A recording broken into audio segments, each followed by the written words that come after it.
Welcome back to the home stretch here on Inside the Paint, the show that we did not want to be doing today. We wanted to make the NBA Finals, but we're not. Get into some of the comments, and Alex has made asked a few questions, made a few comments, and I want to kind of like summarize them all. And he's basically asking, he says, why is Pat Riley giving out so many bad contracts lately? It's kind of like we did a few years ago.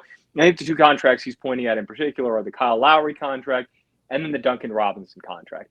The Duncan Robinson contract, it was the going rate at the time for an elite shooter. You look at Davis Bertans' contract, you look at Joe Harris's contract, and very much in line with those, you're kind of playing the result at that point. Now, in hindsight, I'm sure they wouldn't have done it. And yet at the same time, you have to look at what you're dealing with at the time. It wasn't bad. I'm going to disagree here, Clay, for one reason.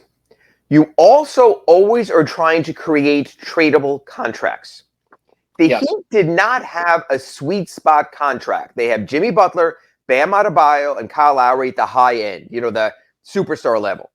Everyone else is at the low end. So there's nothing where you can say, okay, we're going to start with $18 million. The NBA rule is you have to trade within 25% of combined salaries. Who can we add to that to get to that 30-ish level for the Beals, for the Lillards, for the Donovan Mitchell? So I know this sounds weird that you would give a player money, not for who he is, but for what he might be. The Heat have done that twice recently in recent years. They gave Goran Dragic a second year at a team option and then picked up that team option knowing that was the contract they needed to put together with the chip, Precious Achiuwa, for Kyle Lowry. That was all pre-planned. The Heat at no point said, you know what? Goran Dragic at 38 years old is going to be worth this kind of money. But they needed to create a chip. They did that. The year before that, they brought back Myers Leonard on a 2-year deal. And a lot of people were like, why are they bringing him back on a 2-year deal, let alone a 1-year deal? But they needed his salary. So if they wanted to make a late season trade, which they did a year ago for Trevor Ariza, they would have that level of salary to make a trade.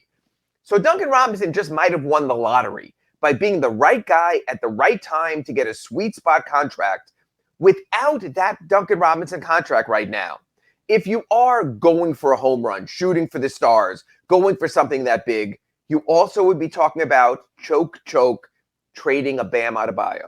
Because that would be your only young enough player with a reasonable contract that you can trade. So the Duncan Robinson contract, yes, on the face of it, is it a good value for who he is or even for what he was? No. But Andy Ellisberg has to think at a higher plane than Ira Winderman and Clay Ferraro. And the other bad contract? No. I was going to say, because this gets into two extremes question. I want to get to that in a second. But the other one is Kyle Lowry. And look, I mean, he's tied with Jimmy Butler. When you see Jimmy Butler do what he did in these playoffs, I'm sorry, but it's okay. It's fine. Kyle's godfathered him because he is literally the godfather of Jimmy Butler. And he still helped get the Heat to the best record in the Eastern Conference and within one 3-point shot of the NBA Finals. Folks, we started this show at the top of the hour at 9 o'clock. You've already got 2 versions of the podcast of the Slomin's Home Security Inside the Paint to listen to. This season was not a failure. And no. Man, or any reasonable basketball person, now that we have had 48, 72 hours to sort of decompress, this was a really good season. This wasn't the Panthers going out with a whimper in the second round. This was the Heat going out in the conference finals with every last breath in a Game 7. Yes, you're not going to win a championship. No, you're not going to be on national television tomorrow against the Golden State Warriors. And I understand and I appreciate that disappointment. But this was a hell of a run. I defer my time back to the chair. No, full stop. And I think that's, look, the natural inclination is you let it sting, you let it sit, you let it burn, and then you start to say, okay, do we need to get better? What do we need to do to get better? And how dramatically? Yes. Yeah, and look, what I wanted to do with you, and we'll do this next week when we were going through the player grades for this season, I also want you to kind of give me a percentage on each player and what the odds are of them being in a Heat uniform next season. Sure. So we'll get into that next week. We're going to have a lot of trade talk, a lot of off-season talking because it is the off-season. And look, I think people sometimes like that more than the actual games at times. But there is the question here about Joel Embiid. And do you do whatever it takes in order to bring in a Joel Embiid? And that includes trading Bam Adebayo. Do you go to that point? I'm just going to lay that out for you since it was asked. The Joel Embiid thing is interesting because Joel Embiid wants to play with Jimmy Butler and Jimmy Butler wants to play with Joel Embiid. We've seen that. That talk did not just start during this playoff series or after the Heat played the 76ers or when the two embraced after that series also. That goes back a while. They sort of with a push-pull against the whole Ben Simmons taking over that team and against the huge Tobias Harris contract. So there is history there with the two of them. Clay, when I mention names at the top of the show, go listen to the podcast, and you come back, I never mentioned Joel Embiid for this reason. Can you find any sane reason why the Philadelphia 76ers would trade Joel Embiid? Like I understand talking points, but can you see that at all of them wanting to or considering trading Joel Embiid? Nope. So to me, that ends the discussion right there. I know it's fun. I know it's better. I know you could say, well, you could do this instead. You could swap out Bam. It didn't work there. James Harden might not. They'd have a young core.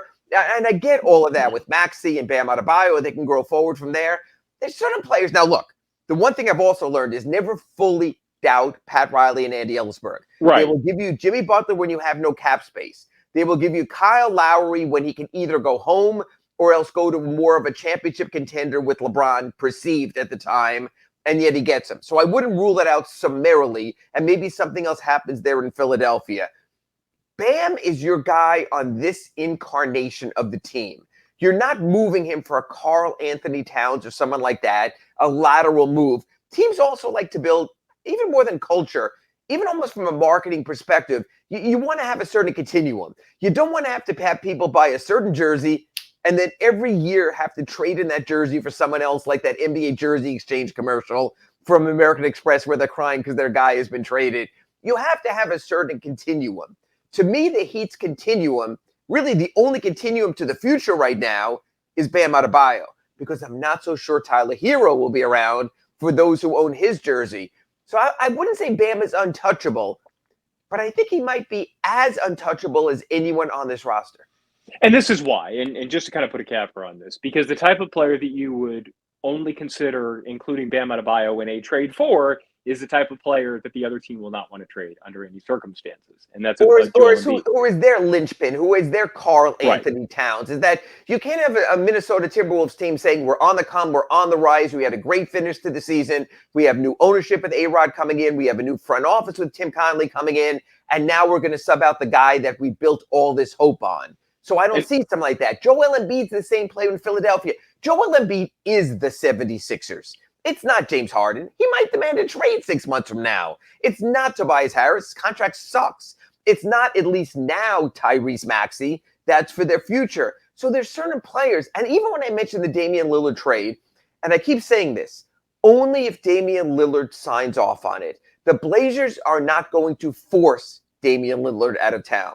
I believe the Wizards are not going to summarily trade Brad Beal, depending on his free agency, out of town. So those two guys. Donovan Mitchell's a little different. The Jazz never get free agents. Donovan Mitchell, at least it seems, has hinted he's not always so happy there. Whether it's the Rudy Gobert stuff a year ago, whether it's the playoff demise this year, whether it's possibly, we're reading now, Quinn Snyder possibly stepping back and them having to start a whole new coaching search. So that's a little different.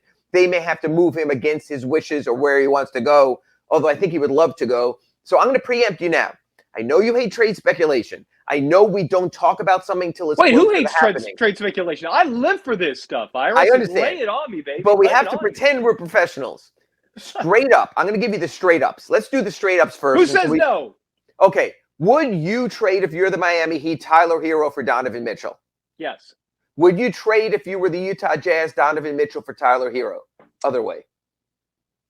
Not without significant sweeteners. Okay, that's what I'm asking. Boom, we're taking care of that. Would you trade Tyler Hero right now for Bradley Beal? Yes. I might disagree on that because of the ages. If you're the Wizards, would you trade Bradley Beal for Tyler Hero? Straight up. Yes. Okay, yes. Interesting that at least we've opened that door. Portland Trail Blazers. If you're I'm going opposite direction this here for a reason. Portland Trail Blazers. Would you trade Damian Lillard for Tyler Hero? If Damian Lillard approves of a trade. Yes, because I think you've seen enough from the younger Portland guys that I think you have seen with that roster, you're not going to win big with Lillard's contract and the other guys on that team. But if you start a full-blown restart, then maybe you actually have a shot. So yes, yes. Other way yes. around. I came backwards here on this on purpose. If you're the Miami Heat, would you trade Tyler Hero for Damian Lillard? I understand there have to be salary fillers. I'm just talking about conceptually player for player. Probably, because for this reason, if a deal like that happens, it's because I'm trusting Jimmy Butler and Bam Adebayo, because Bam obviously had the time with Damian Lillard with Team USA. I'm trusting those guys that there's a feel that those. So I'm not trying to hedge here. I would trust them if they said yes. Does that make sense? And Clay, and I guess the two things I would go here with this is you're giving up 10 years. You're going from a 22, 23-year-old to a 33-year-old. You're giving up time. Now, I understand with Kyle Lowry and Jimmy Butler, you have to win in the moment because their windows are limited. So I get that, number one. But number two, and this is the reason I threw it to you, because I think there's a more extended talking point here also. How the hell are you going to play with the starting backcourt of 2 6-foot guys, 2 6-foot Lilliputians out there with Kyle Lowry and Damian Lillard? You talked to me before about you couldn't make a Tyler Hero and Kyle Lowry backcourt work. How the hell are you going to make Lillard and Lowry work? Go ahead. The floor is yours, my friend. Yeah, and look, that's a problem. That's a problem. There's no doubt about that. And yet, that's where when I say I would defer to those guys, I would say, okay, how do I put this without insulting LeBron James, the GM? I trust when Jimmy Butler says, I can play with it. Like, I think Jimmy Butler deserves the type of leverage to say, look, we'd be better with this player. Right. Okay, I'll sign off on it. Okay. Yeah. So if you're telling me, if I have questions about, and by the way, I can't be like hypocritical about this. If they run it back, because Jimmy Butler basically, if they sit down with a bottle of wine, Pat Riley, Jimmy Butler, and Pat and Riley says, look, I'm just going to ask you straight up. We have the opportunity to bring in Bradley Beal. It costs us Tyler Hero. What do you think? And Butler looks at him and he says, look, I don't think Beal is that much of an upgrade at all. I would rather run it with Tyler since he knows the system, he knows us.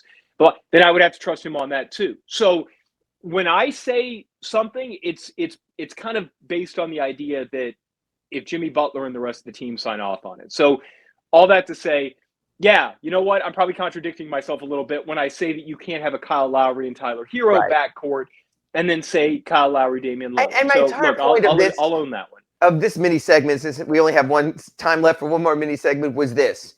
You can make cogent trade talk with Tyler Hero. That's why when we hear this, Clay, in coming weeks and coming months, it's not to take away and detract from Tyler Hero. What I'm saying is he is the linchpin and the trade chip. Just as Goran Dragic was last summer. Just as Josh Richardson was 2 summers ago. Just as Caron Butler and Lamar Odom were way back in the day for Shaquille O'Neal.